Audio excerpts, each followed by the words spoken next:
শুভেচ্ছা নেবেন বন্ধুরা। লক্ষ্মীজ স্টুডিওর ধারাবাহিক আয়োজনে আপনারা শুনছেন শরৎচন্দ্র চট্টোপাধ্যায়ের কালজয়ী উপন্যাস শ্রীকান্ত। আজ থাকছে শ্রীকান্ত উপন্যাসের প্রথম পর্বের চতুর্থ ও পঞ্চম পরিচ্ছদ। পা আর চলে না, এমনি করিয়া গঙ্গার ধারে ধারে চলিয়া সকালবেলা রক্তচক্ষু ও একান্ত শুষ্ক ম্লান মুখে বাটে ফিরিয়া আসিলাম। একটা সমারোহ পড়িয়া গেল। এই যে করিয়া সবাই সমস্বরে এমনই অভ্যর্থনা করিয়া উঠিল যে আমার হৃৎপিণ্ড থামিয়া যাইবার উপক্রম হইল। যতীনদা প্রায় আমার সমবয়সী, অতএব তাহার আনন্দটাই সর্বাপেক্ষা প্রচণ্ড। সে কোথা হইতে ছুটিয়া আসিয়া উন্মত্ত চিৎকার শব্দে এসেছে শ্রীকান্ত, এই এলো মেজদা বলিয়া বাড়ি ফাটাইয়া আমার আগমন বার্তা ঘোষণা করিয়া দিল এবং মুহূর্ত বিলম্ব না করিয়া পরম সমাদরে আমার হাতটি ধরিয়া টানিয়া বৈঠকখানার পাপোশের উপর দাঁড় করাইয়া দিল। সেখানে মেজদা গভীর মনোযোগের সহিত পাশের পড়া পড়িতেছিলেন। মুখ তুলিয়া একটিবার মাত্র আমার প্রতি দৃষ্টিপাত করিয়া পুনশ্চ পড়ায় মন দিলেন, অর্থাৎ বাঘ শিকার হস্তগত করিয়া নিরাপদে বসিয়া যেরূপ অবহেলার সহিত অন্যদিকে চাহিয়া থাকে, তাহারও সেই ভাব। শাস্তি দেবার এত বড় মহেন্দ্রযোগ তাহার ভাগ্যে আর কখনো ঘটিয়াছে কিনা সন্দেহ। মিনিট খানেক চুপচাপ। সারা রাত্রি বাহিরে কাটাইয়া গেলে কর্ণযুগল ও উভয়গণ্ডের উপর যে সকল ঘটনা ঘটিবে তাহা আমি জানিতাম, কিন্তু আর যে দাঁড়াইতে পারি না। অথচ কর্মকর্তারও ফুসরত নাই, তাহারও যে আবার পাশের পড়া। আমাদের এই মেজদাটিকে আপনারা বোধ করি এত শীঘ্র বিস্মৃত হন নাই। সেই যাহার কঠোর তত্ত্বাবধানে কাল সন্ধ্যাকালে আমরা পাঠাভ্যাস করিতেছিলাম এবং ক্ষণেক পরেই যাহার সুগম্ভীর ও রবে সেজ উল্টানোর চোটে গত রাত্রি সেই দ্য রয়্যাল বেঙ্গলকেও দিশাহারা হইয়া একেবারে ডালিমতলায় ছুটিয়া পালাইতে হইয়াছিল, সেই তিনি। পাজিটা একবার দেখ দেখি রে সতীশ, এবেলা আবার বেগুন খেতে আছে নাকি? বলিতে বলিতে পাশের দ্বার ঠেলিয়া পিসিমা ঘরে পা দিয়াই আমাকে দেখিয়া অবাক হইয়া গেলেন। কখন এলি রে? কোথায় গিয়েছিলি? ধন্যে ছেলে বাবা তুমি, সারা রাত্রিটা ঘুমুতে পারিনি, ভেবে মরি। সেই যে ইন্দ্রের সঙ্গে চুপি চুপি বেরিয়ে গেলে আর দেখা নাই। না খাওয়া না দাওয়া, কোথায় ছিলি বলতো হতভাগা? মুখ কালিবর্ণ, চোখ রাঙা, ছলছল করছে। বলি জ্বর টর হয়নি তো? কই কাছে আয় তো, গা দেখি। একসঙ্গে এতগুলো প্রশ্ন করিয়া পিসিমা নিজেই আগাইয়া আসিয়া আমার কপালে হাত দিয়াই বলিয়া উঠিলেন, যা ভেবেছি তাই। এই যে বেশ গা গরম হয়েছে, এমন সব ছেলের হাত পা বেঁধে জল বিছুটি দিলে তবে আমার রাগ যায়। তোমাকে বাড়ি থেকে একেবারে বিদায় করে তবে আমার কাজ। চল ঘরে গিয়ে শুবি, আয় হতভাগা ছোড়া। বলিয়া তিনি বার্তাকু ভক্ষণের প্রশ্ন বিস্মৃত হইয়া আমার হাত ধরিয়া কোলের কাছে টানিয়া লইলেন। মেজদা জলদ গম্ভীর কণ্ঠে সংক্ষেপে কহিলেন, এখনো যেতে পারবে না। কেন, কি করবে ও? না না, এখন আর পড়তে হবে না, আগে যা হোক দুটো মুখে দিয়ে একটু ঘুমোক, আয় আমার সঙ্গে। বলিয়া পিসিমা আমাকে লইয়া চলিবার উপক্রম করিলেন। কিন্তু শিকার যে হাতছাড়া হয়। মেজদা স্থানকাল ভুলিয়া প্রায় চিৎকার করিয়া আমাকে ধমক দিয়া উঠিলেন, খবরদার যাসনে বলছি শ্রীকান্ত। পিসিমা পর্যন্ত যেন একটু চমকিয়া উঠিলেন। তারপর মুখ ফিরাইয়া মেজদার প্রতি চাহিয়া শুধু কহিলেন, সতে।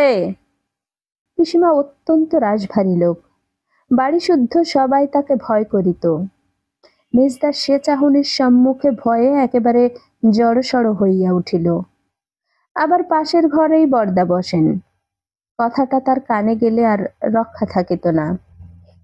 পিসিমার একটা স্বভাব আমরা চিরদিন লক্ষ্য করিয়া আসিয়াছি, কখনো কোনো কারণেই তিনি চেঁচামেচি করিয়া লোক জড়ো করিয়া তুলিতে ভালোবাসিতেন না। হাজার রাগ হইলেও তিনি জোরে কথা বলিতেন না। তিনি কহিলেন, তাই বুঝিও দাঁড়িয়ে এখানে? দেখ সতীশ, যখন তখন শুনি তুই ছেলেদের মারধর করিস। আজ থেকে কারো গায়ে যদি তুই হাত দিস, আমি জানতে পারি এই থামে বেঁধে চাকর দিয়ে তোকে আমি বেত দেওয়াবো। বেহায়া, নিজে ফি বছর ফেল হচ্ছে, ও আবার যায় পরকে শাসন করতে। কেউ পড়ুক না পড়ুক, কারুকে তুই জিজ্ঞেস পর্যন্ত করতে পাবি না, বলিয়া তিনি আমাকে লইয়া যে পথে প্রবেশ করিয়াছিলেন সেই পথে বাহির হইয়া গেলেন। মেজদা মুখ কালি করিয়া বসিয়া রহিল। এ আদেশ অবহেলা করিবার সাধ্য বাড়িতে কাহারও নেই, সে কথা মেজদা ভালো করিয়াই জানিত। আমাকে সঙ্গে করিয়া পিসিমাতার নিজের ঘরের মধ্যে আনিয়া কাপড় ছাড়াইয়া দিলেন এবং পেট ভরিয়া গরম গরম জিলাপি আহার করাইয়া বিছানায় শোয়াইয়া দিয়া আমি মরিলেই তার হাড় জোড়াই এই কথা জানাইয়া দিয়া বাহির হইতে শিকল বন্ধ করিয়া চলিয়া গেলেন।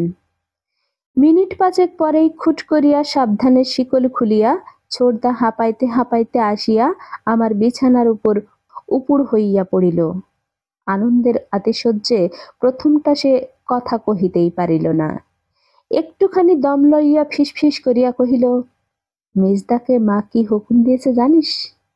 আমাদের কোনো কথাই তার থাকবার জোটে নেই। তুই আমি যোতে এক ঘরে পড়ব, মেজদা অন্য ঘরে পড়বে। আমাদের পুরনো পড়া বর্দা দেখাইবেন, ওকে আর আমরা কেয়ার করব না, বলিয়া সে দুই হাতের বৃদ্ধাঙ্গুষ্ঠ এক করিয়া সবেগে আন্দোলিত করিয়া দিল। যতীনদাও পিছনে পিছনে আসিয়া হাজির হইয়াছিল। সে তাহার কৃতিত্বের উত্তেজনায় একেবারে অধীর হইয়া উঠিয়াছিল এবং ছোটদাকে এই শুভ সংবাদ দিয়া সেই এখানে আনিয়াছিল। প্রথমে সে খুব খানিকটা হাসিয়া লইল, হাসি থামিলে নিজের বুকে বারংবার করাঘাত করিয়া কহিল, আমি আমার জন্যই হলো তা জানো? ওকে আমি মেজদার কাছে না নিয়ে গেলে মা কি হুকুম দিত? ছোটদা, তোমার কলের লাট্টুটা কিন্তু আমাকে দিতে হবে, তা বলে দিচ্ছি। আচ্ছা দিলুম, নিয়ে যা আমার ডেস্ক থেকে, বলিয়া ছোটদা তৎক্ষণাৎ হুকুম দিয়া ফেলিল। কিন্তু এই লাট্টুটা বোধ করি সে ঘণ্টা খানেক পূর্বে পৃথিবীর বিনিময়েও দিতে পারিত না। এমনই মানুষের স্বাধীনতার মূল্য, এমনই মানুষের ব্যক্তিগত ন্যায্য অধিকার লাভ করার আনন্দ। আজ আমার কেবলই মনে হইতেছে শিশুদের কাছেও তাহার দুর্মূল্যতা এক বিন্দু কম নয়। মেজদা তাহার অগ্রজের অধিকারে স্বেচ্ছাচারে ছোটদের যে সমস্ত অধিকার গ্রাস করিয়া ফেলিল। বস্তুত মেজদার অত্যাচারের আর সীমা ছিল না। রবিবারের দুপুর রৌদ্রে 1 মাইল পথ হাঁটিয়া গিয়া তাহার তাস খেলার বন্ধু ডাকিয়া আনিতে হইত। গ্রীষ্মের ছুটির দিনে তাহার দিবানিদ্রার সমস্ত সময়টা পাখার বাতাস করিতে হইত। শীতের রাত্রে তিনি লেপের মধ্যে হাত পা ঢুকাইয়া কচ্ছপের মতো বসিয়া বই পড়িতেন, আর আমাদিগকে কাছে বসিয়া তাহার বহির পাতা উল্টাইয়া দিতে হইত। এমনই সমস্ত অত্যাচার, অথচ না বলিবার জো নাই, কাহারও কাছে অভিযোগ করিবার সাধ্য পর্যন্ত নাই। ঘুণাক্ষরে জানিতে পারিলেও তৎক্ষণাৎ হুকুম করিয়া বসিতেন, কেশব, তোমার জিওগ্রাফি আনো, পুরনো পড়া দেখি। যতীন, যাও একটা ভালো দেখে ঝাউয়ের ছড়ি ভেঙে আনো। অর্থাৎ প্রহার অনিবার্য। অতএব আনন্দের মাত্রাও যে ইহাদের বাড়াবাড়িতে গিয়া পড়িবে, ইহাও আশ্চর্যের বিষয় নহে। কিন্তু সে যতই হোক, আপাতত তাহাকে স্থগিত রাখা আবশ্যক, কারণ স্কুলের সময় হইতেছে, আমার জ্বর, সুতরাং কোথাও যাইতে হইবে না। মনে পড়ে সেই রাত্রেই জ্বরটা প্রবল হইয়াছিল এবং 7-8 দিন পর্যন্ত শয্যাগত ছিলাম। তার কতদিন পরে স্কুলে গিয়েছিলাম এবং আরও যে কতদিন পরে ইন্দ্রর সহিত আবার দেখা হইয়াছিল তাহা মনে নাই, কিন্তু সেটা যে অনেক দিন পর এ কথা মনে আছে।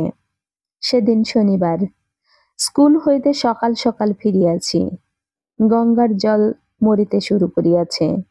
তাহারই সংলগ্ন একটা নালার ধারে বসিয়া ছিপ দিয়া ট্যাংরা মাছ ধরিতে বসিয়া গিয়াছে। অনেকেই ধরিতেছে। হঠাৎ চোখ পড়িল কে একজন অদূরে একটা সর ঝাড়ের আড়ালে বসিয়া টপাটপ মাছ ধরিতেছে। লোকটিকে ভালো দেখা যায় না, কিন্তু তাহার মাছ ধরা দেখা যায়। অনেকক্ষণ হইতেই আমার এই জায়গাটা পছন্দ হইতেছিল না।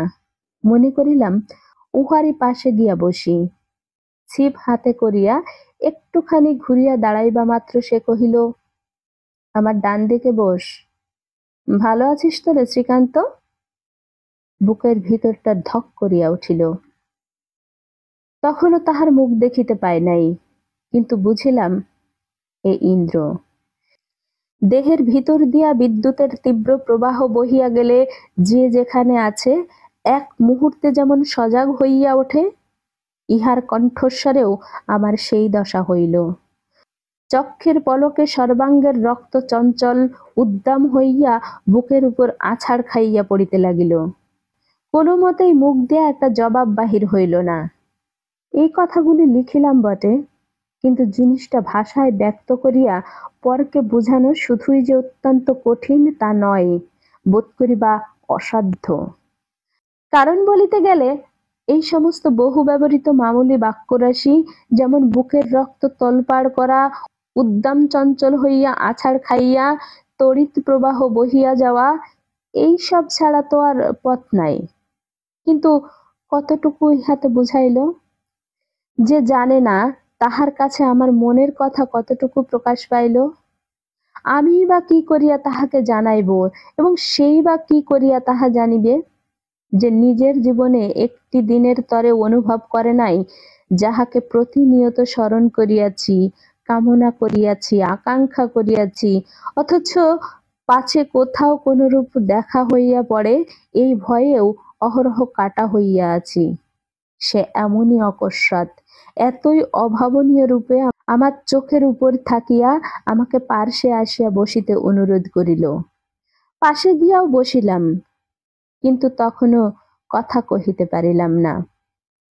ইন্দ্র কহিল, সেদিন ফিরে এসে বড় মার খেয়েছিলি না রে শ্রীকান্ত? আমি তোকে নিয়ে গিয়ে ভালো কাজ করিনি।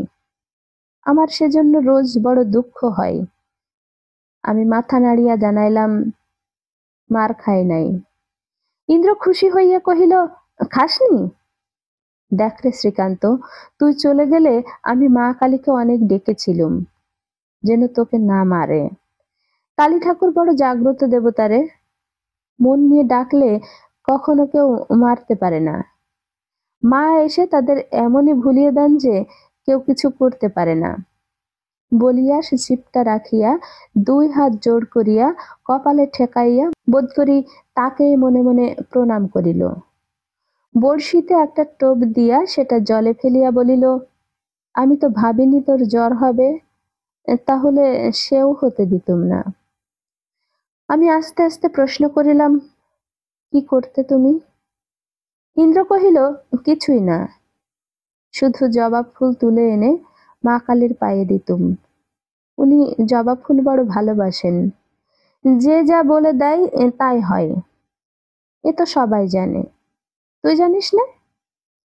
আমি জিজ্ঞাসা করিলাম, তোমার অসুখ করেনি? ইন্দ্র আশ্চর্য হইয়া কহিল, আমার আমার কখনো অসুখ করে না, কখনো কিছু হয় না। হঠাৎ উদ্দীপ্ত হইয়া বলিল, দেখ শ্রীকান্ত, আমি তোকে একটা জিনিস শিখিয়ে দেব। যদি তুই দুবেলা খুব মন দিয়ে ঠাকুর দেবতার নাম করিস, তারা সব সামনে এসে দাঁড়াবেন, তুই স্পষ্ট দেখতে পাবি। তখন আর তোর কোনো অসুখ করবে না। কেউ তোর এক গাছি চুল পর্যন্ত ছুতে পারবে না, তুই আপনিই টের পাবি। আমার মতো যেখানে খুশি যা, যা খুশি কর, কোনো ভাবনা নেই, বুঝলি? আমি ঘাড় নাড়িয়া বলিলাম, হুম। বড়শিতে টোপ দিয়া জলে ফেলিয়া মৃদু কণ্ঠে জিজ্ঞাসা করিলাম, এখন তুমি কাকে নিয়ে সেখানে যাও? কোথায়? ওপারে মাছ ধরতে। ইন্দ্র ছিপটা তুলিয়া লইয়া সাবধানে পাশে রাখিয়া বলিল, আমি আর যাই নে, তাহার কথা শুনিয়া ভারী আশ্চর্য হইয়া গেলাম। কহিলাম, আর একদিনও যাওনি? না, একদিনও না। আমাকে মাথার দিব্যি দিয়ে কথাটা ইন্দ্র শেষ না করিয়াই ঠিক যেন থতমত খাইয়া চুপ করিয়া গেল। উহার সম্বন্ধে এই কথায় আমাকে অহরহ খোঁচার মতো বিধিয়াছে। কোনো মতেই সেই সেদিনের মাছ বিক্রিটা ভুলিতে পারি নাই। তাই সে যদি বা চুপ করিয়া গেল, আমি পারিলাম না। জিজ্ঞাসা করিলাম, কে মাথার দিব্যি দিলে ভাই? তোমার মা? না, মা নয়, বলিয়া ইন্দ্র চুপ করিয়া রহিল। তারপরে সে ছিপের গায়ে সুতাটা ধীরে ধীরে জড়াইতে জড়াইতে কহিল, শ্রীকান্ত, আমাদের সে রাত্রির কথা তুই বাড়িতে বলে দিসনি? আমি বলিলাম, না, কিন্তু তোমার সঙ্গে চলে গিয়েছিলাম তা সবাই জানে। ইন্দ্র আর কোনো প্রশ্ন করিল না। আমি ভাবিয়াছিলাম এইবার সে উঠিবে, কিন্তু তাহাও করিল না, চুপ করিয়া বসিয়া রহিল। তাহার মুখে সর্বদাই কেমন একটা হাসির ভাব থাকে, এখন তাহাও নাই, এবং কি একটা যেন আমাকে বলিতে চায়, অথচ তাহাও পারিতেছে না, বলিয়া উঠিতেও পারিতেছে না, বসিয়া থাকিতেও যেন অস্বস্তি বোধ করিতেছে। আপনারা 5 জন এখানে হয়তো বলিয়া বসিবেন, এডি বাবু তোমার কিন্তু মিছে কথা, অতখানি মনস্তত্ত্ব আবিষ্কার করিবার বয়সটা তো তা নয়। আমিও তাহা স্বীকার করি, কিন্তু আপনারাও এ কথাটা ভুলিতেছেন যে আমি ইন্দ্রকে ভালোবাসিয়াছিলাম, একজন আরেকজনের মন বুঝে, সহানুভূতি এবং ভালোবাসা দিয়া, বয়স এবং বুদ্ধি দিয়া নয়। সংসারে যে যত ভালোবাসিয়াছে, পরের হৃদয়ের ভাষা তাহার কাছে তত ব্যক্ত হইয়া উঠিয়াছে। এই অত্যন্ত কঠিন অন্তর্দৃষ্টি শুধু ভালোবাসার জোরেই পাওয়া যায়, আর কিছুতে নয়। তাহার প্রমাণ দিতেছি। ইন্দ্র মুখ তুলিয়া কি যেন বলিতে গেল, কিন্তু বলিতে না পারিয়া সমস্ত মুখ তার অকারণে রাঙা হইয়া উঠিল। তাড়াতাড়ি একটা স্বরের ডাটা ছিঁড়িয়া নত মুখে জলের উপরে নাড়িতে নাড়িতে কহিল, শ্রীকান্ত। কি ভাই, তোর তোর কাছে টাকা আছে? ক টাকা? ক টাকা? এই ধর 5 টাকা আছে, তুমি নেবে? বলিয়া আমি ভারী খুশি হইয়া তাহার মুখপানে চাহিলাম। এই কয়টি টাকাই আমার ছিল। ইন্দ্রর কাজে লাগিবার অপেক্ষা তাহার সদ্ব্যবহার আমি কল্পনা করিতেও পারিতাম না। কিন্তু ইন্দ্র তো কই খুশি হইল না, মুখ যেন তাহার অধিকতর লজ্জায় কি একরকম হইয়া গেল। কিছুক্ষণ চুপ করিয়া থাকিয়া কহিল, আমি তো এখন তোকে ফিরিয়ে দিতে পারবো না, আমি আর চাই নে, বলিয়া সগর্বে তাহার মুখের পানে চাহিলাম। আবার কিছুক্ষণ সে মুখ নিচু করিয়া থাকিয়া ধীরে ধীরে কহিল, আমি নিজে চাই নে, একজনদের দিতে হবে তাই, তারা বড় দুঃখী রে, খেতেও পায় না, তুই যাবি সেখানে? চক্ষের নিমেষে আমার সে রাত্রির কথা মনে পড়িল। কহিলাম, সেই যাদের তুমি টাকা দিতে নেমে যেতে চেয়েছিলে? ইন্দ্র অন্যমনস্কভাবে মাথা নাড়িয়া বলিল, হ, তারাই। টাকা আমি নিজেই তো কত দিতে পারি, কিন্তু দিদি যে কিছুতেই নিতে চায় না।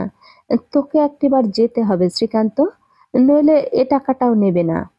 মনে করবে আমি মায়ের বাক্স থেকে চুরি করে এনেছি। যাবে শ্রীকান্ত? তারা বুঝি তোমার দিদি হয়? ইন্দ্র একটু হাসিয়া কহিল, দিদি হয় না, দিদি বলি। যাবি তো? আমাকে চুপ করিয়া থাকিতে দেখিয়া তখনই কহিল, দিনের বেলা গেলে সেখানে কোনো ভয় নেই, কাল রবিবার, তুই খেয়ে দে এখানে দাঁড়িয়ে থাকিস, আমি নিয়ে যাব, আবার তক্ষুনি ফিরিয়ে আনবো। যাবি তো ভাই? বলিয়া যেমন করিয়া সে আমার হাতটি ধরিয়া মুখের পানে চাহিয়া রহিল, তাহাতে আমার না বলিবার সাধ্য রহিল না। আমি দ্বিতীয়বার তাহার নৌকায় উঠিবার কথা দিয়া বাড়ি আসিলাম। কথা দিলাম সত্য, কিন্তু সে যে কত বড় দুঃসাহসের কথা, সে তা আমার চেয়ে কেউ বেশি জানে না।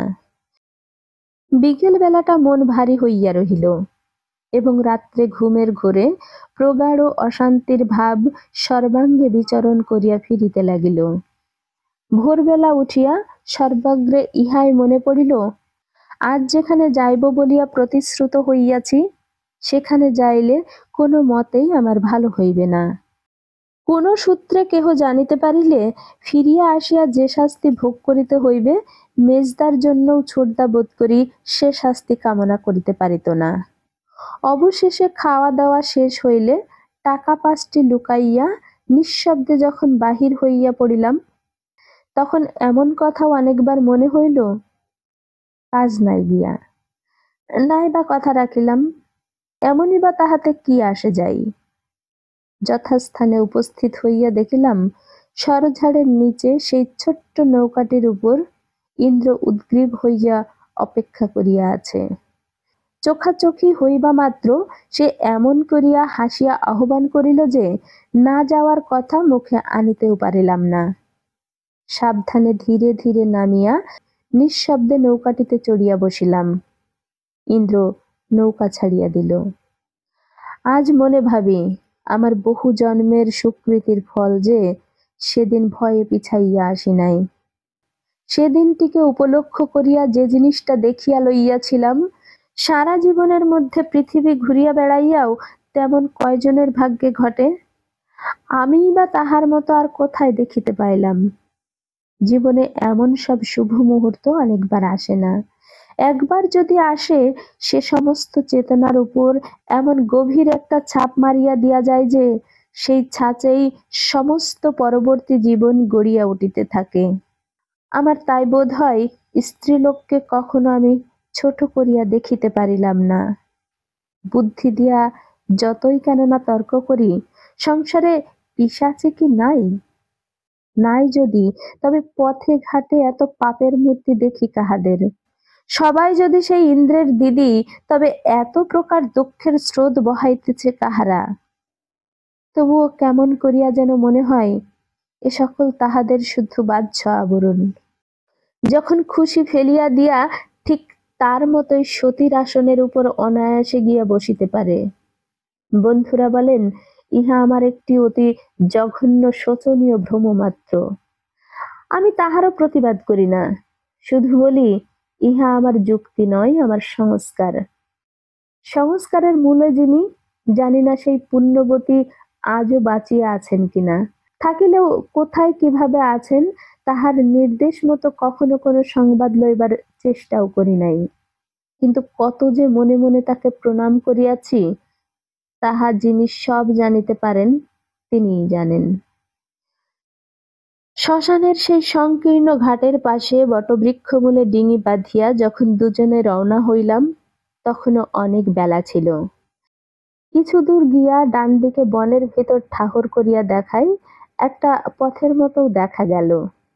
ইন্দ্র তাহাই ধরিয়া ভেতরে প্রবেশ করিল। প্রায় 10 মিনিট চলিবার পর একটা পর্ণকুটির দেখা গেল। কাছে আসিয়া দেখিলাম, ভিতরে ঢুকিবার পথ আগর দিয়া আবদ্ধ। ইন্দ্র সাবধানে তাহার বাঁধন খুলিয়া ঠেলা দিয়া প্রবেশ করিল এবং আমাকে টানিয়া লইয়া পুনরায় তেমন করিয়া বাঁধিয়া দিল। আমি তেমন বাসস্থান কখনো জীবনে দেখি নাই। একে তো চতুর্দিকে নিবিড় জঙ্গল, তাহাতে মাথার উপরে একটা প্রকাণ্ড তেঁতুল গাছ এবং পাকুড় গাছে সমস্ত জায়গাটা যেন অন্ধকার করিয়া রাখিয়াছে। আমাদের সাড়া পাইয়া একপাল মুরগি এবং ছানাগুলো চিৎকার করিয়া উঠিল। একধারে বাঁধা গোটা 2 ছাগল ম্যাঁ ম্যাঁ করিয়া ডাকিয়া উঠিল। সম্মুখে চাহিয়া দেখি, ওরে বাবা, একটা প্রকাণ্ড অজগর সাপ আঁকিয়ে বাঁকিয়ে প্রায় সমস্ত উঠান জুড়িয়া আছে। চক্ষের নিমেষে অস্ফুট চিৎকারে মুরগিগুলোকে আরো ত্রস্ত ভীত করিয়া দিয়া আচড় পিচড় করিয়া একেবারে সেই বেড়ার উপর চড়িয়া বসিলাম। ইন্দ্র খিলখিল করিয়া হাসিয়া উঠিয়া কহিল, ও কিছু বলে না রে, বড় ভালো মানুষ, ওর নাম রহিম, বলিয়া কাছে গিয়ে তাহার পেটটা ধরিয়া টানিয়া উঠোনের ওধারে সরাইয়া দিল। তখন নামিয়া আসিয়া ডান দিকে চাহিয়া দেখিলাম, সেই পর্ণকুটিরের বারান্দার উপরে বিস্তর ছেঁড়া চাটাই ও ছেঁড়া কাঁথার বিছানায় বসিয়া একটা দীর্ঘকায় পাতলা গোছের লোক প্রবল কাশির পরে হাঁপাইতেছে। তাহার মাথায় জটা উঁচু করিয়া বাঁধা, গলায় বিবিধ প্রকারের ছোট বড় মালা, গায়ের জামা এবং পরনের কাপড় অত্যন্ত মলিন এবং এক প্রকারের হলদে রঙে ছোপানো। তাহার লম্বা দাড়ি বস্ত্রখণ্ড দিয়া জটার সহিত বাঁধা ছিল বলিয়াই প্রথমটা চিনিতে পারি নাই, কিন্তু কাছে আসিয়াই চিনিলাম সে সাপুড়ে। মাস ৫-৬ পূর্বে তাহাকে প্রায় সর্বত্রই দেখিতাম। আমাদের বাটিতেও তাহাকে কয়েকবার সাপ খেলাইতে দেখিয়াছি। ইন্দ্র তাহাকে সাহায্যে সম্বোধন করিল এবং সে আমাদিগকে বসিতে ইঙ্গিত করিয়া হাত তুলিয়া ইন্দ্রকে গাজার সাজ সরঞ্জাম এবং কলিকাটি দেখাইয়া দিল। ইন্দ্র দ্বিরুক্তি না করিয়া আদেশ পালন করিতে লাগিয়া গেল এবং প্রস্তুত হইলে সাজি সেই কাশির উপর ঠিক যেন মরিবাচি পণ করিয়া টানিতে লাগিল এবং এক বিন্দু ধোঁয়াও পাছে বাহির হইয়া পড়ে এই আশঙ্কায় নাকে মুখে বাম করতল চাপা দিয়ে মাথায় একটা ঝাঁকানির সহিত কলিকাটি ইন্দ্রের হাতে তুলিয়া দিয়া কহিল, পিও। ইন্দ্র পান করিল না। ধীরে ধীরে নামাইয়া রাখিয়া কহিল, না। সাহাজি অতিমাত্রায় বিস্মিত হইয়া কারণ জিজ্ঞাসা করিল, কিন্তু উত্তরের জন্য এক মুহূর্ত অপেক্ষা না করিয়াই সেটা নিজেই তুলিয়া লইয়া টানিয়া টানিয়া নিঃশেষ করিয়া উপুর করিয়া রাখিল। তারপরে দুজনের মৃদু কণ্ঠে কথাবার্তা শুরু হইল। তাহার অধিকাংশ শুনিতেও পাইলাম না, বুঝিতেও পারিলাম না, কিন্তু এই একটা বিষয় লক্ষ্য করিলাম, সাজি হিন্দিতে কথা কহিলেও ইন্দ্র বাঙ্গালা ছাড়া কিছুই ব্যবহার করিল না।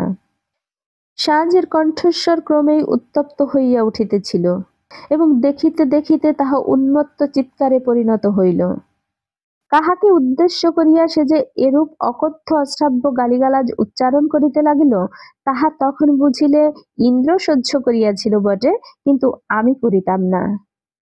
তারপরে লোকটা বেড়ায় ঠেস দিয়া বসিল এবং অনতিকাল পরেই ঘাড় গুজিয়া ঘুমাইয়া পড়িল। দুজনেই কিছুক্ষণ চুপচাপ বসিয়া থাকিয়া যেন অস্থির হইয়া উঠিলাম। বলিলাম, বেলা যে যায়, তুমি সেখানে যাবে না? কোথায় শ্রীকান্ত? তোমার দিদিকে টাকা দিতে যাবে না? দিদির জন্যই তো বসে আছি। এই তো তার বাড়ি। এই তোমার দিদির বাড়ি? এরা তো সাপুড়ে, মুসলমান। ইন্দ্র কি একটা কথা বলিতে উদ্যত হইয়াই চাপিয়া গিয়া চুপ করিয়া আমার দিকে চাহিয়া রহিল। তাহার দুই চক্ষের দৃষ্টি বড় ব্যথায় একেবারে যেন ম্লান হইয়া গেল। একটু পরেই কহিল, একদিন তোকে সব কথা বলবো, সাপ খেলাবো, দেখবি শ্রীকান্ত? তাহার কথা শুনিয়া অবাক হইয়া গেলাম। তুমি সাপ খেলাবে? কি কামড়ায় যদি? ইন্দ্র উঠিয়া গিয়া ঘরে ঢুকিয়া একটা ছোট্ট ঝাঁপি এবং সাপুড়ের বাঁশি বাহির করিয়া আনিল এবং সম্মুখে রাখিয়া ডালার বাঁধন আলগা করিয়া বাঁশিতে ফু দিল। আমি ভয়ে আড়ষ্ট হইয়া উঠিলাম। ডালা খুলো না ভাই, ভিতরে যদি গোখরো সাপ থাকে। ইন্দ্র তাহার জবাব দেওয়াও আবশ্যক মনে করিল না, শুধু ইঙ্গিতে জানাইল যে সে গোখরা সাপই খেলাইবে এবং পরক্ষণেই মাথা নাড়িয়া নাড়িয়া বাঁশি বাজাইয়া ডালাটা তুলিয়া ফেলিল। সঙ্গে সঙ্গে প্রকাণ্ড গোখরো এক হাত উঁচু হইয়া ফনা বিস্তার করিয়া উঠিল এবং মুহূর্ত বিলম্ব না করিয়া ইন্দ্রের হাতের ডালায় একটা তীব্র ছোবল মারিয়া ঝাঁপি হইতে বাহির হইয়া পড়িল। বাপ রে বলিয়া ইন্দ্র উঠানে লাফাইয়া পড়িল। আমি বেড়ার গায়ে চড়িয়া বসিলাম। ক্রুদ্ধ সর্পরাজ বাঁশির লাইয়ের উপর আরেকটা কামড় দিয়া ঘরের মধ্যে গিয়া ঢুকিল। ইন্দ্র মুখ কালি করিয়া কহিল, এটা একেবারে বুনো। আমি যাকে খেলাই সে নয়। ভয়ে বিরক্তিতে রাগে আমার প্রায় কান্না আসিতেছিল। বলিলাম, কেন এমন কাজ করলে? ও বেরিয়ে যদি সাহাজিকে কামড়ায়? ইন্দ্রর লজ্জার পরিসীমা ছিল না। কহিল, ঘরের আগরটা টেনে দিয়ে আসবো? কিন্তু যদি পাশেই লুকিয়ে থাকে? আমি কহিলাম, তাহলে বেরিয়ে ওকে কামড়াবে? ইন্দ্র নিরুপায়ভাবে এদিক ওদিক চাহিয়া কহিল, কামরাক বেটাকে। বুনো সাপ ধরে রাখে, গাঁজাখোর শালার এতটুকু বুদ্ধি নেই। এই যে দিদি, এসো না, এসো না, ওইখানে দাঁড়িয়ে থাকো।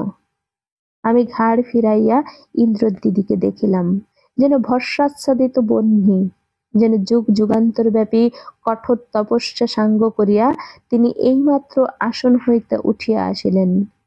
বাঁক আকালে আটি বাঁধা কতকগুলো শুকনো কাঠ এবং ডান হাতে ফুলের সাজির মতো একখানা ডালার মধ্যে কতগুলি শাকসবজি। পরনে হিন্দুস্থানি মুসলমানির মতো জামা কাপড় গেরুয়া রঙে ছাপানো, কিন্তু ময়লায় মলিন নয়। হাতে দুগাছি গালার চুড়ি, সিথায় হিন্দু নারীর মতো সিঁদুরের আয়তি চিহ্ন। তিনি কাঠের বোঝাটা নামাইয়া রাখিয়া আগরটা খুলিতে খুলিতে বলিলেন, কি? ইন্দ্র মহাব্যস্ত হইয়া বলিলেন, খুলো না দিদি, তোমার পায়ে পড়ি, মস্ত একটা সাপ ঘরে ঢুকেছে। তিনি আমার মুখের পানে চাহিয়া কি যেন ভাবিয়া লইলেন, তারপরে একটুখানি হাসিয়া পরিষ্কার বাংলায় বলিলেন, তাই তো, সাপুড়ের ঘরে সাপ ঢুকেছে, এ তো বড় আশ্চর্য। কি বল শ্রীকান্ত? আমি অনিমেষ দৃষ্টিতে শুধু তাহার মুখের দিকে চাহিয়া রহিলাম। কিন্তু কি করে সাপ ঢুকলো ইন্দ্রনাথ? ইন্দ্র বলিল, ঝাঁপের ভেতর থেকে লাফিয়ে বেরিয়ে পড়েছে, একেবারে বুনো সাপ। উনি ঘুমোচ্ছেন বুঝি? ইন্দ্র রাগিয়া কহিল, গাঁজা খেয়ে একেবারে অজ্ঞান হয়ে ঘুমোচ্ছে, চেঁচিয়ে মরে গেলেও উঠবে না। তিনি আবার একটুখানি হাসিয়া বলিলেন, আর সেই সুযোগে তুমি শ্রীকান্তকে সাপ খেলানো দেখাতে গিয়েছিলে না? আচ্ছা এসো, আমি ধরে দিচ্ছি। তুমি যেও না দিদি, তোমাকে খেয়ে ফেলবে। সাজিকে তুলে দাও, আমি তোমাকে যেতে দেব না। বলিয়া ইন্দ্র ভয়ে দুই হাত প্রসারিত করিয়া পথ আগলাইয়া দাঁড়াইল। তাহার এই ব্যাকুল কণ্ঠস্বরে যে ভালোবাসা প্রকাশ পাইল তাহা তিনি টের পাইলেন। মুহূর্তের জন্য চোখ দুটি তাহার ছলছল করিয়া উঠিল, কিন্তু গোপন করিয়া হাসিয়া বলিলেন, ওরে পাগলা, অত পুণ্যি তোর এই দিদির নেই। আমাকে খাবে না রে? নে, এক্ষণে ধরে দিচ্ছি দেখ। বলিয়া বাঁশের মাচা হইতে কেরোসিনের ডিপা জ্বালিয়া লইয়া ঘরে ঢুকিলেন এবং 1 মিনিটের মধ্যে সাপটাকে ধরিয়া আনিয়া ঝাঁপিতে বন্ধ করিয়া ফেলিলেন। ইন্দ্র ঢিপ করিয়া তাহার পায়ের উপর একটা নমস্কার করিয়া পায়ের ধুলা মাথায় লইয়া বলিলেন, দিদি, তুমি যদি আমার আপনার দিদি হতে। তিনি ডান হাত বাড়াইয়া ইন্দ্রের চিবুক স্পর্শ করিলেন এবং অঙ্গুলির প্রান্তভাগ চুম্বন করিয়া মুখ ফিরাইয়া বোধ করি অলক্ষ্যে একবার নিজের চোখ দুটি মুছিয়া ফেলিলেন। সমস্ত ব্যাপারটা শুনিতে শুনিতে ইন্দ্রের দিদি হঠাৎ এমনই শিহরিয়া উঠিলেন যে ইন্দ্রের সেদিকে যদি কিছুমাত্র খেয়াল থাকিত সে আশ্চর্য হইয়া যাইত। সে দেখিতে পাইল না, কিন্তু আমি পাইলাম। তিনি কিছুক্ষণ নীরবে চাহিয়া থাকিয়া সস্নেহে তিরস্কারের কণ্ঠে কহিলেন, ছি দাদা, এমন কাজ আর কক্ষনো করো না। এসব ভয়ঙ্কর জানোয়ার নিয়ে কি খেলা করতে আছে ভাই? ভাগ্যে তোমার হাতের ডালাটা ছোবল মেরেছিল, না হলে আজ কি কাণ্ড হতো বলতো? আমি কি তেমনি বোকা দিদি? বলিয়া ইন্দ্র সপ্রতিভ হাসি মুখে ফস করিয়া তাহার কোচার কাপড়টা টানিয়া ফেলিয়া কোমরে সুতা বাঁধা কি একটা শুকনা শিকড় দেখাইয়া বলিল, এই দেখো দিদি, আটঘাট বেঁধে রেখেছি কিনা। এ না থাকলে কি আর আজ আমাকে না ছুবলে ছেড়ে দিত? সাজের কাছে এটুকু আদায় করতে কি আমাকে কম কষ্ট পেতে হয়েছে? আর তাই যদি বা কামড়াতো তাতেই বাকি, সাজেকে টেনে তুলে তক্ষুনি বিষ পাথরটা ধরিয়ে দিতাম। আচ্ছা দিদি, ওই বিষ পাথরটাই কতক্ষণে বিষ টেনে নিতে পারে? আধ ঘন্টা? 1 ঘন্টা? না, অতক্ষণ লাগে না, না দিদি? দিদি কিন্তু তেমনি নীরবে চাহিয়া রহিলেন। ইন্দ্র উত্তেজিত হইয়া উঠিয়াছিল, বলিল, আজ দাও না দিদি, আমাকে একটি। তোমাদের তো 2-3টি রয়েছে, আর আমি কতদিন ধরে চাইছি। বলিয়া সে উত্তরের জন্য প্রতীক্ষা মাত্র না করিয়া ক্ষুণ্ণ অভিমানের সুরে তৎক্ষণাৎ বলিয়া উঠিল, আমাকে তোমরা যা বলো আমি তাই করি। আর তোমরা কেবল পট্টি দিয়ে আমাকে আজ নয় কাল নয় পরশু যদি নাই দেবে বলে দাও না কেন, আমি আর আসবো না, যাও। ইন্দ্র লক্ষ্য করিল না, কিন্তু আমি তাহার দিদির মুখের পানে চাহিয়া বেশ অনুভব করিলাম যে তাহার মুখখানি কিসের অপরিসীম ব্যথায় ও লজ্জায় যেন একেবারে কালিবর্ণ হইয়া গেল। কিন্তু পরক্ষণেই জোর করিয়া একটুখানি হাসির ভাব সেই শীর্ণ ওষ্ঠাধরে টানিয়া আনিয়া কহিলেন, হ্যাঁ রে ইন্দ্র, তুই কি তোর দিদির বাড়িতে শুধু সাপের মন্ত্র আর বিষ পাথরের জন্যই আসিস রে? ইন্দ্র অসংকোচে বলিয়া বসিল, তবে না তো কি। নিদ্রিত সাহাজিকে একবার আর চোখে চাহিয়া দেখিয়া কহিল, কিন্তু কেবলই আমাকে ভোগা দিচ্ছে। এ তিথি নয়, ও তিথি নয়, সে তিথি নয়, সেই যে কবে শুধু হাত চালার মন্ত্রটুকু দিয়েছিল আর তো দিতেই চায় না। কিন্তু আজ আমি টের পেয়েছি দিদি, তুমিও কম নয়, তুমিও সব জানো। ওকে আমি আর খোশামেদ করছি না দিদি, তোমার কাছ থেকেই সমস্ত মন্ত্র আদায় করে নেব। বলিয়াই আমার প্রতি চাহিয়া সহসা একটা নিঃশ্বাস ফেলিয়া শাহজিকে উদ্দেশ্য করিয়া গভীর সম্ভ্রমের সহিত কহিল, শাহজি গাঁজা টাজা খান বটে শ্রীকান্ত, কিন্তু 3 দিনের বাসি মরা আধ ঘন্টার মধ্যে দাঁড় করিয়ে দিতে পারেন, এত বড় ওস্তাদ উনি। দিদি, তুমিও মরা বাঁচানো পারো? দিদি কয়েক মুহূর্ত চুপ করিয়া থাকিয়া সহসা খিলখিল করিয়া হাসিয়া উঠিলেন। সে কি মধুর হাসি! অমন করিয়া হাসিতে আমি আজ পর্যন্ত কম লোককেই দেখিয়াছি, কিন্তু সে যেন নিবিড় মেঘভরা আকাশের বিদ্যুৎ দীপ্তির মতো পরক্ষণেই অন্ধকারে মিলাইয়া গেল। কিন্তু ইন্দ্র সেদিক দিয়াই গেল না, বরঞ্চ একেবারে পাইয়া বসিল। সেও হাসিয়া কহিল, আমি জানি, তুমি সব জানো, কিন্তু আমাকে একটি একটি করে তোমাকে সব বিদ্যে দিতে হবে, তা বলে দিচ্ছি। আমি যতদিন বাঁচব তোমাদের একেবারে গোলাম হয়ে থাকব। তুমি তুমি কটা মরা বাঁচিয়েছ দিদি? দিদি কহিলেন, আমি তো মরা বাঁচাতে জানি না ইন্দ্রনাথ। ইন্দ্র বিশ্বাস করিল না, বলিল, ইস, জানো না বই কি, দেবে না তাই বলো। আমার দিকে চাহিয়া কহিল, পরিচালা কখনো দেখেছিস শ্রীকান্ত? 2 কড়ি মন্তর পড়ে ছেড়ে দিলে তারা উড়ে গিয়ে যেখানে সাপ আছে তার কপালে গিয়ে কামড়ে ধরে সাপটাকে 10 দিনের পথ থেকে টেনে এনে হাজির করিয়ে দেয়। এমনই মন্ত্রের জোর। আচ্ছা দিদি, ঘর বন্ধন, দেহ বন্ধন, ধুলা পড়া এসব জানো তো? আর যদি না জানবে তো অমন সাপটাকে ধরে দিলে কি করে? বলিয়া সে জিজ্ঞাসু দৃষ্টিতে দিদির মুখের পানে চাহিয়া রহিল। দিদি অনেকক্ষণ নিঃশব্দে নতমুখে বসিয়া মনে কি যেন চিন্তা করিয়া লইলেন। শেষে মুখ তুলিয়া ধীরে ধীরে বলিলেন, ইন্দ্র, তোর দিদির এসব কানাকড়ির বিদ্যেও নেই। কিন্তু কেন নেই সে যদি তোরা বিশ্বাস করিস ভাই, তাহলে আজ তোদের কাছে আমি সমস্ত ভেঙে বলে আমার বুকখানা হালকা করে ফেলি। বল, তোরা আমার সব কথা আজ বিশ্বাস করবি? বলিতে বলিতেই তাহার শেষের কথাগুলি কেমন একরকম যেন ভারী হইয়া উঠিল। আমি নিজে এতক্ষণ প্রায় কোনো কথাই কহি নাই। এবার সর্বাগ্রে জোর করিয়া বলিয়া উঠিলাম, আমি তোমার সব কথা বিশ্বাস করিব দিদি, সব, যা বলবে সমস্ত, একটি কথাও অবিশ্বাস করিব না। তিনি আমার প্রতি চাহিয়া একটুখানি হাসিয়া বলিলেন, বিশ্বাস করবে বই কি ভাই, তোমরা যে ভদ্রলোকের ছেলে, যারা ইতর, তারাই শুধু অজানা অচেনা লোকের কথায় সন্দেহে ভয়ে পিছিয়ে দাঁড়ায়। তাছাড়া আমি তো কখনো মিথ্যে কথা কই না ভাই। বলিয়া তিনি আর একবার আমার প্রতি চাহিয়া ম্লানভাবে একটুখানি হাসিলেন। তখন সন্ধ্যার ঝাপসা কাটিয়া গিয়া আকাশে চাঁদ উঠিয়াছিল এবং তাহারই অস্ফুট কিরণ রেখা গাছের ঘন বিন্যস্ত ডাল ও পাতার ফাঁক দিয়া নিচের গাঢ় অন্ধকারে ঝরিয়া পড়িতেছিল।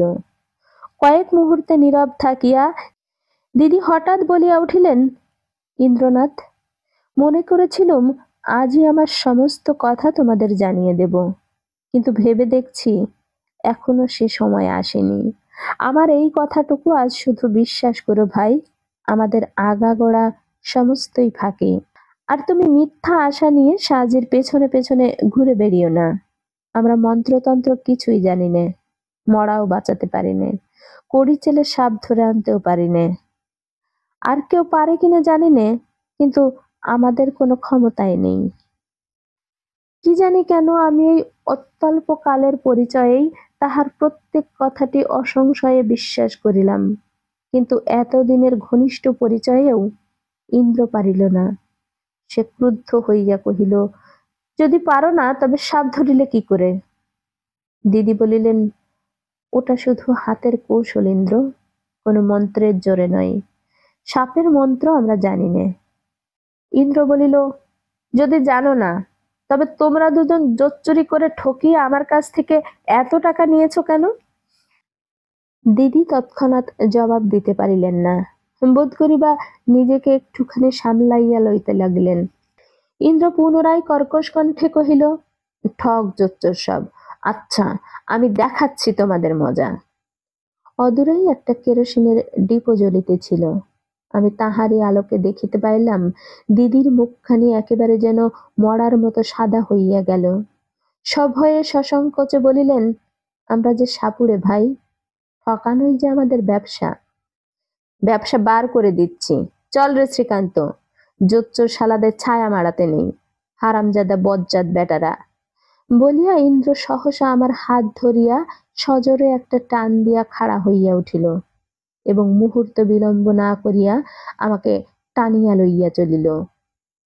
ইন্দ্রকে দোষ দিতে পারি না, কারণ তাহার অনেক দিনের অনেক বড় আশা একেবারে চোখের পলকে ভূমিষ্যৎ হইয়া গেল। কিন্তু আমার দুই চোখ যে দিদির সেই দুটি চোখের পানে চাহিয়া আর চোখ ফিরাইতে পারিল না। জোর করিয়া ইন্দ্রের হাত ছাড়াইয়া লইয়া 5টি টাকা রাখিয়া দিয়া বলিলাম, তোমার জন্য এনেছিলাম দিদি, এই নাও। ইন্দ্র ছো মারিয়া তুলিয়া লইয়া কহিল, আবার টাকা? জোচ্চুরি করে এরা আমার কাছ থেকে কত টাকা নিয়েছে তা তুই জানিস শ্রীকান্ত? এরা না খেয়ে শুকিয়ে মরুক, সেই আমি চাই। আমি তাহার হাত চাপিয়া ধরিয়া বলিলাম, না ইন্দ্র, দাও, আমি দিদির নাম করে এনেছি। ও ভারী দিদি, বলিয়া সে আমাকে টানিয়া বেড়ার কাছে আনিয়া ফেলিল। এতক্ষণে গোলমালে সাহাজির নেশার ঘুম ভাঙিয়া গেল। সে কিয়া হুয়া বলিয়া উঠিয়া বসিল। ইন্দ্র আমাকে ছাড়িয়া দিয়া তাহার কাছে সরিয়া আসিয়া বলিল, ডাকু শালা, রাস্তায় তোমাকে দেখতে পেলে চাপকে তোমার পিঠের চামড়া তুলে দেব। কিয়া হুয়া, বদমাস বেটা, কিচ্ছু জানে না, আর বলে বেড়ায় মন্তরের জোরে মরা বাঁচায়। কখনো পথে দেখা হলে এবার ভালো করে বাঁচাবো তোমাকে। বলিয়া সে এমনই একটা অশিষ্ট ইঙ্গিত করিল যে সাহাজি চমকাইয়া উঠিল। তাহার এক নেশার ঘোর, তাহাতে অকস্মাৎ এই অভাবনীয় কাণ্ড। সেই যে সাধু ভাষায় বলে কিং কর্তব্য বিমূঢ় হইয়া বসিয়া থাকা, ঠিক সেইভাবে ফ্যাল করিয়া চাহিয়া বসিয়া রহিল। ইন্দ্র আমাকে লইয়া যখন দ্বারের বাহিরে আসিয়া পড়িল, তখন সে বোধ করি কতকটা প্রকৃতিস্থ হইয়া পরিষ্কার বাঙালা করিয়া ডাকিল, শোনো ইন্দ্রনাথ, কি হয়েছে বলো তো? আমি তাহাকে এই প্রথম বাঙালা বলিতে শুনিলাম। ইন্দ্র ফিরিয়া আসিয়া বলিল, তুমি কিছু জানো না, কেন মিছিমিছি আমাকে ধোকা দিয়ে এতদিন এত টাকা নিয়েছ তার জবাব দাও। সে কহিল, জানি না তোমাকে কে বলল। ইন্দ্র তৎক্ষণাৎ স্তব্ধ নতমুখী দিদির দিকে একটা হাত বাড়াইয়া বলিল, ওই বললে, তোমার কানাকুড়ির বিদ্যে নেই, বিদ্যে আছে শুধু জোচ্চুরি করবার আর লোক ঠকাবার, এই তোমাদের ব্যবসা, মিথ্যেবাদী চোর। সাহাজির চোখ দুটো ধক করিয়া জ্বলিয়া উঠিল। সে যে কি ভীষণ প্রকৃতির লোক সে পরিচয় তখনও জানিতাম না, শুধু তাহার সেই চোখের দৃষ্টিতে আমার গায়ে কাঁটা দিয়া উঠিল। লোকটা তাহার এলোমেলো জটাটা বাঁধিতে বাঁধিতে উঠিয়া দাঁড়াইয়া সম্মুখে আসিয়া কহিল, বলেছিস তুই? দিদি তেমনি নতমুখে নিরুত্তরে বসিয়া রহিলেন। ইন্দ্র আমাকে একটা ঠেলা দিয়া বলিল, রাত্রির হচ্ছে, চল না। রাত্রি হইতেছে সত্য, কিন্তু আমার পা যে আর নড়ে না। কিন্তু ইন্দ্র সেদিকে ভ্রুক্ষেপও করিল না, আমাকে প্রায় জোর করিয়াই টানিয়া লইয়া চলিল। কয়েক পদ অগ্রসর হইতেই সাহাজির কণ্ঠস্বর আবার কানে আসিল, কেন বললি? প্রশ্ন শুনিলাম বটে, কিন্তু প্রত্যুত্তর শুনিতে পাইলাম না। আমরা আরো কয়েক পদ অগ্রসর হইতেই অকস্মাৎ চারিদিকের সেই নিবিড় অন্ধকারের বুক চিরিয়া এবং তীব্র আর্তস্বর পিছনের আধার কুঠির হইতে ছুটিয়া আসিয়া আমাদের কানে বাঁধিল, এবং চক্ষের পলক না ফেলিতেই ইন্দ্র সেই শব্দ অনুসরণ করিয়া অদৃশ্য হইয়া গেল। কিন্তু আমার অদৃষ্ট অন্যরূপ ঘটিল। সম্মুখেই একটা শিয়াকুল গাছের মস্ত ঝাড় ছিল। আমি সবেগে গিয়া তাহারই উপর পড়িলাম। কাটাই সর্বাঙ্গ ক্ষতবিক্ষত হইয়া গেল। সে যাক, কিন্তু নিজেকে মুক্ত করিয়া লইতেই প্রায় 10 মিনিট কাটিয়া গেল। এ কাটা ছাড়াই তো সে কাটায় কাপড় বাঁধে, এ কাটা ছাড়াই তো আরেক কাটায় কাপড় আটকায়। এমনই করিয়া অনেক কষ্টে অনেক বিলম্বে যখন কোনো মতে সাহায্যের বাড়ির প্রাঙ্গণের ধারে গিয়া পড়িলাম, তখন দেখি সেই প্রাঙ্গণেরই এক প্রান্তে দিদি মূর্ছিত হইয়া পড়িয়া আছেন, এবং আরেক প্রান্তে গুরু শিষ্যের রীতিমতো মল্লযুদ্ধ বাঁধিয়া গিয়াছে। পাশেই একটি তীক্ষ্ণ ধার বর্ষা পড়িয়া আছে। সাহায্যে লোকটি অত্যন্ত বলবান, কিন্তু ইন্দ্র যে তাহার অপেক্ষাও কত বেশি শক্তিশালী এ সংবাদ তাহার জানা ছিল না। থাকিলে বোধহয় সে এত বড় দুঃসাহসের পরিচয় দিত না। দেখিতে দেখিতে ইন্দ্র তাহাকে চিৎ করিয়া ফেলিয়া তাহার বুকের উপর বসিয়া গলা টিপিয়া ধরিল। আমি বাধা না দিলে হয়তো সে যাত্রা সাহায্যের সাপুড়ে যাত্রাটাই শেষ হইয়া যাইত। বিস্তর টানা হেঁচড়ার পর যখন উভয়কে পৃথক করিলাম, তখন ইন্দ্রের অবস্থা দেখিয়া ভয়ে কাঁদিয়া ফেলিলাম। অন্ধকারে প্রথমে নজরে পড়ে নাই যে তাহার সমস্ত কাপড় জামা রক্তে ভাসিয়া যাইতেছে। ইন্দ্র হাঁপাইতে হাঁপাইতে কহিল, শালা গাঁজাখোর, আমাকে সাপ মরা বর্ষা দিয়ে খোঁচা মেরেছে। এই দেখ। জামার আস্তিন তুলিয়া দেখাইল। বাহুতে প্রায় 2-3 ইঞ্চি পরিমাণ ক্ষত, এবং তাহা দিয়া অজস্র রক্তস্রাব হইতেছে। ইন্দ্র কহিল, কাঁদিস নে, এই কাপড়টা দিয়ে খুব টেনে বেঁধে দে। এই খবরদার, ঠিক অমনি বসে থাকো, উঠিলে গলায় পা দিয়ে তোমার জিভ টেনে বার করব। হারামজাদা শুয়োর, নে তুই টেনে বাঁধ, দেরি করিস না। বলিয়া সে চড়চড় করিয়া তাহার কোচার খানিকটা টানিয়া ছিঁড়িয়া ফেলিল। আমি কম্পিত হস্তে ক্ষতটা বাঁধিতে লাগিলাম, এবং সাহায্যে অদূরে বসিয়া মুমূর্ষ বিষাক্ত সর্পের দৃষ্টি দিয়া নিঃশব্দে চাহিয়া দেখিতে লাগিল। ইন্দ্র কহিল, না, তোমাকে বিশ্বাস নেই, তুমি খুন করতে পারো, আমি তোমার হাত বাঁধব। বলিয়াই তাহার গেরুয়া রঙে ছোপানো পাগড়ি দিয়া টানিয়া টানিয়া তাহার হাত জড়ো করিয়া বাঁধিয়া ফেলিল। সে বাধা দিল না, প্রতিবাদ করল না, একটা কথা পর্যন্ত কহিল না। যে লাঠিটার আঘাতে দিদি অচৈতন্য হইয়া পড়িয়াছিল, সেটা তুলিয়া লইয়া এক পাশে রাখিয়া ইন্দ্র কহিল, কি নেমো খারাম শয়তান এই বেটা, বাবার কত টাকা যে চুরি করে একে দিয়েছি, আরো কত হয়তো দিতাম, যদি দিদি না আমাকে মাথার দিব্যি দিয়ে নিষেধ করত। আর স্বচ্ছন্দে ওই বল্লমটা আমাকে ছুঁড়ে মেরে বসলো। শ্রীকান্ত, নজর রাখ যেন না ওঠে। আমি দিদির চোখে মুখে জলের ঝাপটা দিই।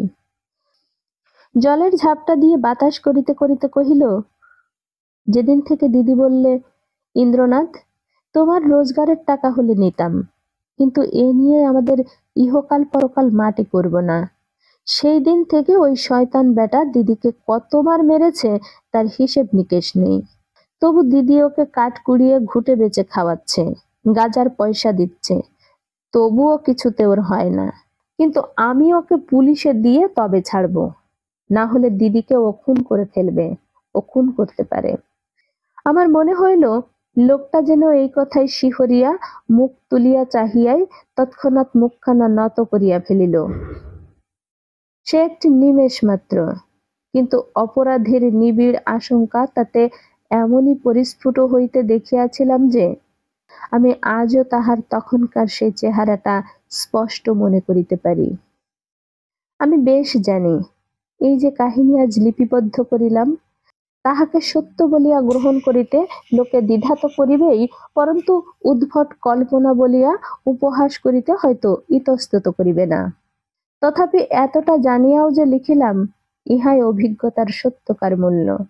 কারণ সত্যের উপরে না দাঁড়াইতে পারিলে কোনো মতেই এই সকল কথা মুখ দিয়ে বাহির করা যায় না।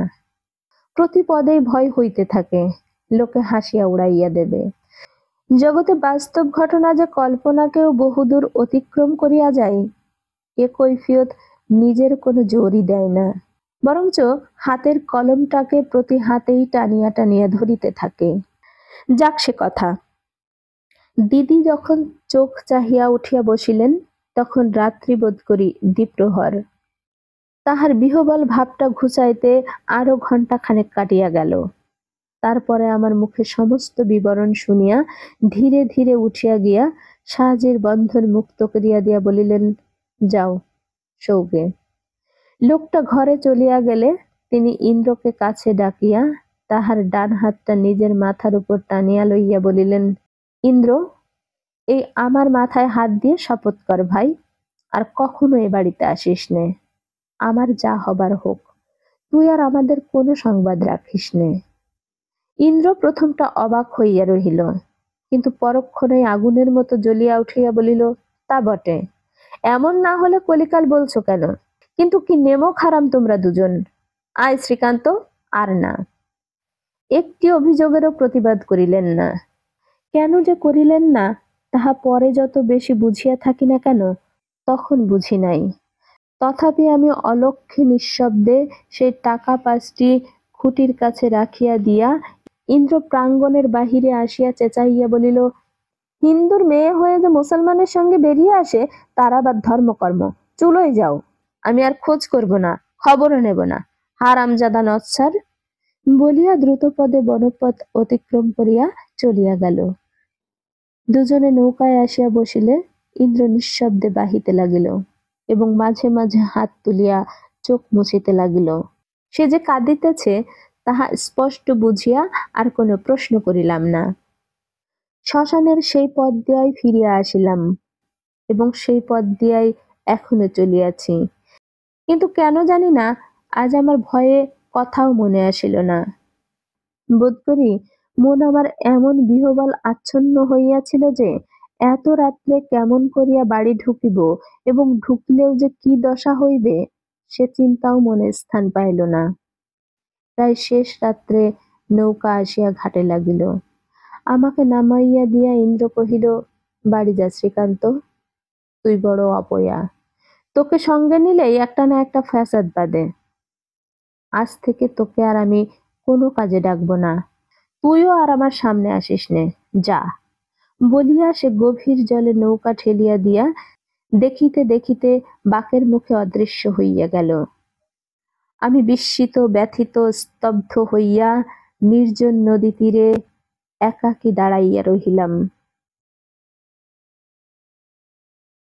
এই ছিল আজকের পর্ব। কে কোথা থেকে শুনছেন এবং কেমন লাগছে তা জানার জন্য উদ্গ্রীব হয়ে কমেন্ট বক্সে চেয়ে থাকি। শ্রীকান্ত উপন্যাসের সবগুলো পর্বের প্লেলিস্ট লিংক এই ভিডিও ডেসক্রিপশন বক্সে পেয়ে যাবেন।